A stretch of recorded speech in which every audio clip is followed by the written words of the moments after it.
Hello again, everyone. Today we'll finalize our talk on forgiveness. So this is our part 3 of forgiveness. And we've talked about what forgiveness is and how it affects our brain health and so forth. So today we'll talk a little bit about practicing forgiveness, which is like building a muscle. It takes intention, it takes effort, it takes patience. And how can you do this? First, you've got to acknowledge the pain, and this is really crucial. Name what they've done to you. Acknowledge the hurt, acknowledge the pain. That's the very first step. Next, you've got to shift your perspective.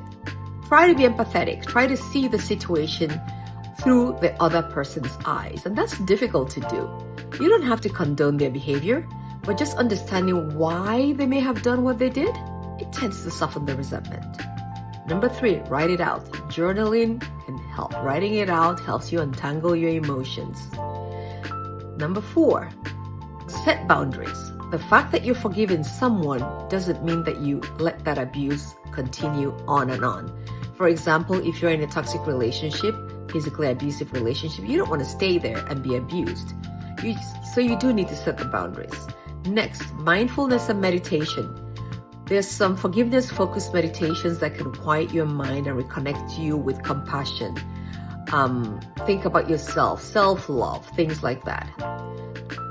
If this proves very difficult, then it leads us to the next step, number 6, which is getting help. Talking it through with someone, depending on your belief. It could be a therapist, it could be a spiritual advisor, it could be a trusted friend, a sibling, someone who can help you. By talking it through, it lightens the burden.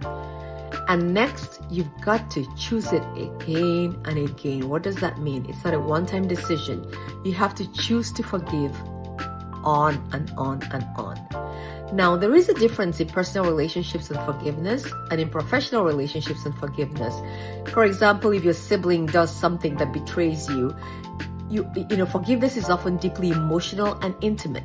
So you have to regain the trust, you have to restore the closeness, and you have to redefine loyalty and love. So this is very different in personal relationships. In professional relationships, like say in a workplace where let's say your colleague steals your ideas or something like that, forgiveness is more about function rather than a feeling. So you're not really trying to repair any emotional bonds. You just want to maintain professionalism, collaboration, and safety at the workplace. So forgiveness here centers on letting go of resentment so it doesn't disrupt your teamwork or your productivity. Either way, we need forgiveness. So, forgiveness is like emotional weightlifting. Personal forgiveness requires more emotional heavy lifting, while professional calls for controlled strength. I hope this has helped. Have a beautiful day and forgive. Dr. Deka Ifobi, keeping it real.